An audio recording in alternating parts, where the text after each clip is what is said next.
नमस्कार और जय हिंद साथियों। मैं हूं Rajiv Kumar Rao, retired deputy commandant CRPF, और आप सबका स्वागत है मेरे यूट्यूब चैनल सरकारी सेवा न्यूज पर। अभी एलटीसी ब्लॉक ईयर 2022-2025 चल रहा है और हमारे कई साथी आने वाले महीनों में एलटीसी लेकर घूमने जाने की योजना बना रहे होंगे। तो सबसे ज़रूरी है ठहरने के लिए होटल की बुकिंग। इसी संबंध में यह वीडियो हमारे सरकारी हॉलिडे होम्स की सुविधा के बारे में है, जिसमें हम बात करेंगे कि आप गोवा, शिमला, ऊटी जैसी महंगी जगहों पर केवल 300 रुपये प्रति रात के हिसाब से कैसे रुक सकते हैं। जी हाँ, यह वो सरकारी सुविधा है जिसका लाभ बहुत से लोग जानकारी न होने के कारण नहीं उठा पाते हैं। इस वीडियो में मैं आपको पूरी प्रक्रिया स्टेप बाय स्टेप समझाऊंगा और वो सारी ज़रूरी जानकारी दूंगा जो आपको हॉलिडे होम बुक करने से पहले पता होनी चाहिए। जैसे कि आप हॉलिडे होम सही प्रकार से कैसे बुक करें ताकि आपको रूम ज़रूर मिल जाए, कौन कौन इसके लिए पात्र हैं, और सबसे ज़रूरी इसका शुल्क कितना लगता है। तो चलिए शुरू करते हैं। सबसे पहले यह जान लेते हैं कि यह हॉलिडे होम्स है क्या और इनको कौन कौन बुक कर सकता है। यह हॉलिडे होम्स और टूरिंग ऑफिसर्स हॉस्टल्स पूरे देश के लगभग प्रमुख शहरों और टूरिस्ट लोकेशन पर स्थित है। जैसा कि आप अभी स्क्रीन पर पूरी लिस्ट देख सकते हैं, यह हॉलिडे होम्स शिमला, गोवा, ऊटी, मसूरी, उदयपुर, कन्याकुमारी, दिल्ली, मुंबई जैसे 47 बड़े शहरों से लेकर कई अन्य महत्वपूर्ण स्थानों पर भी उपलब्ध है। वहीं दूसरी तरफ टूरिंग हॉस्टल्स आपको बड़े शहरों में मिलेंगे, जिनकी पूरी लिस्ट आप इस वीडियो को रोककर या पॉज करके पढ़ सकते हैं। तो आइए देखते हैं इस सुविधा का लाभ कौन कौन उठा सकता है। इसके लिए सांसदों, सर्विंग और रिटायर्ड केंद्रीय कर्मचारियों को प्राथमिकता दी गई है एवं राज्य, यूनियन टेरिटरी, पीएसयू के कर्मचारी भी पात्र हैं। लेकिन रुकिए, बुकिंग प्रोसेस शुरू करने से पहले यानी ई संपदा पोर्टल पर जाने से पहले कुछ जरूरी तैयारी आवश्यक है। पहली बार लॉगिन रजिस्ट्रेशन के लिए मोबाइल, ईमेल से ओटीपी की जरूरत होगी। प्रोफाइल में आईडी का विवरण मांगा जा सकता है। जब यह सब आपके पास तैयार हो तब आप बुकिंग के लिए आगे बढ़ें। पोर्टल पर जाकर बुकिंग करने से पहले दो सबसे ज़रूरी बातें जान लीजिए: पैसा कितना लगेगा और बुकिंग कब करनी है। यह इन हॉलिडे होम्स की सबसे अच्छी बात है कि इनके चार्जेज बहुत ही नॉमिनल है। सेंट्रल गवर्नमेंट कर्मचारियों के लिए यह उनके पोस्ट के श्रेणी पर निर्भर है। उदाहरण के लिए एक वीआईपी कमरे का शुल्क 900 रुपये हो सकता है और एक डबल बेड वाले एसी कमरे का शुल्क 300 रुपये प्रति रात भी हो सकता है। स्टेट, पीएसयू गेस्ट के लिए ये दरें अलग और ऊंची हो सकती है। पोर्टल पर फाइनल दरें दिखती है, लेकिन यह booking first come first serve के आधार पे होती है। लेकिन हर किसी के लिए बुकिंग विंडो एक ही समय पर नहीं खुलती। जहां सर्विंग सेंट्रल गवर्नमेंट एम्प्लॉइज अपनी चेक इन तारीख से 60 दिन पहले बुकिंग कर सकते हैं, वहीं रिटायर्ड सेंट्रल गवर्नमेंट कर्मचारी अपनी चेक इन तारीख से 30 दिन पहले बुकिंग कर सकते हैं। वहीं राज्य सरकार, पीएसयू या अन्य लोग चेक इन तारीख से केवल 15 दिन पहले ही बुकिंग कर सकते हैं। इसलिए अगर आप सर्विंग हैं तो आपको 60 दिन पहले ही प्लानिंग करनी होगी ताकि आपको कंफर्म्ड बुकिंग मिल सके। पहले यह प्रक्रिया ऑफलाइन और अलग अलग वेबसाइटों से होती थी, लेकिन अब सरकार ने इसे बहुत ही सिंपल और सेंट्रलाइज्ड कर दिया है।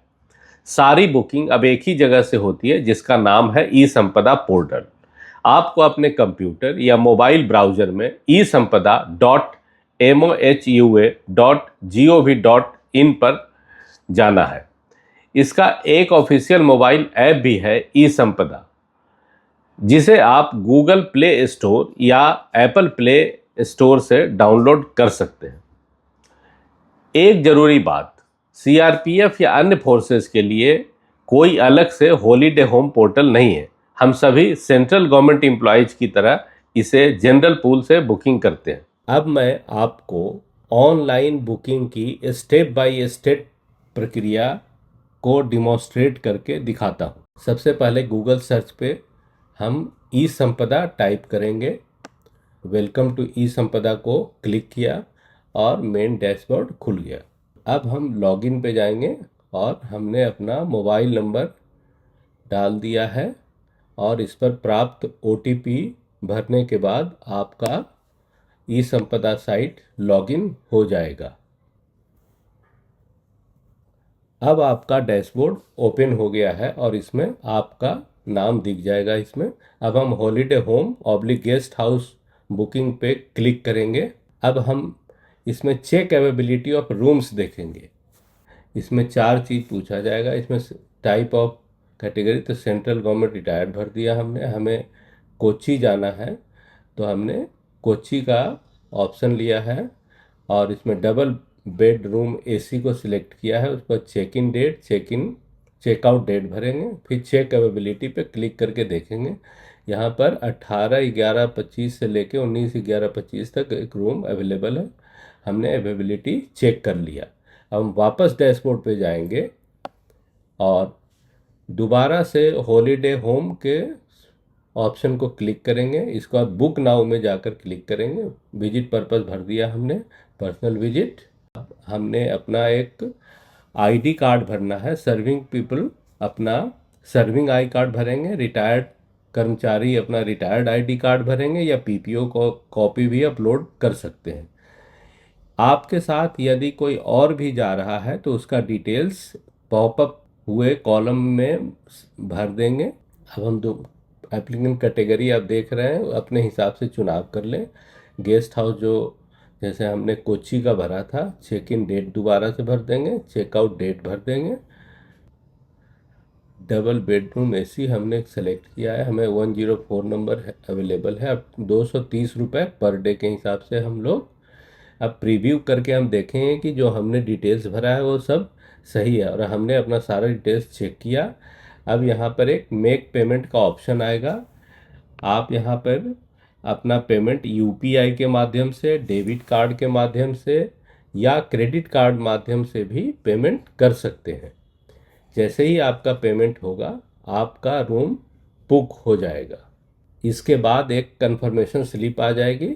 उसे आप अपने कंप्यूटर, लैपटॉप या मोबाइल में सेव कर लें और उसका एक प्रिंट आउट भी लेकर अपने पास रख लें, जो वहां जाने पे आपको दिखाना पड़ सकता है। बुकिंग करने के बाद 2 और नियम है जिनका आपको पता होना बहुत ही आवश्यक है, जैसे कि स्टे लिमिट, यानी आप कितने दिनों तक रुक सकते हैं। आमतौर पर आप एक बुकिंग में लगातार 5 नाइट्स तक रुक सकते हैं, लेकिन जो लोकेशंस बहुत ही हाई डिमांड पर हैं, जैसे गोवा, मसूरी, उदयपुर, वहाँ यह लिमिट केवल 3 नाइट्स की ही है। अब आते हैं कैंसिलेशन रूल्स पे। यह ध्यान रखें कि बुकिंग कंफर्मेशन के बाद अगर आप कैंसिल करते हैं तो पैसा रिफंड नहीं होता है। इसलिए अपना प्लान पूरा पक्का होने के बाद ही बुकिंग करें। हॉलीडे होम पहुंचने पर चेक इन के भी कुछ नियम हैं। अब आपकी बुकिंग हो गई है। जब आप छुट्टी पर हॉलीडे होम पहुंचेंगे तब आपको क्या करना।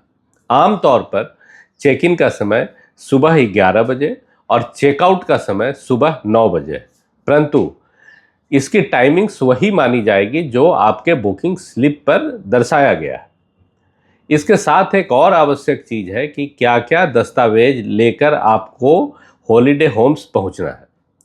चेक इन करते समय आपको booking confirmation slip, employ ID जो सर्विंग है एम्प्लॉय उनके लिए, या पीपीओ या पेंशनर आईडी कार्ड, इसके साथ एक वैध फोटो आईडी भी साथ रखना न भूलें। इसके बिना आपको एंट्री नहीं मिलेगी। अब आपके मन में यह सवाल भी उठ रहे होंगे कि क्या परिवार अकेले जा सकता है? हाँ, डिपेंडेंट परिवार आपके बिना भी ठहर सकते हैं। इनके लिए उन्हें कंफर्मेशन स्लिप, आपके गवर्नमेंट आईडी, पैन की कॉपी, रिलेशन या डिपेंडेंसी का प्रमाण साथ रखना आवश्यक होगा।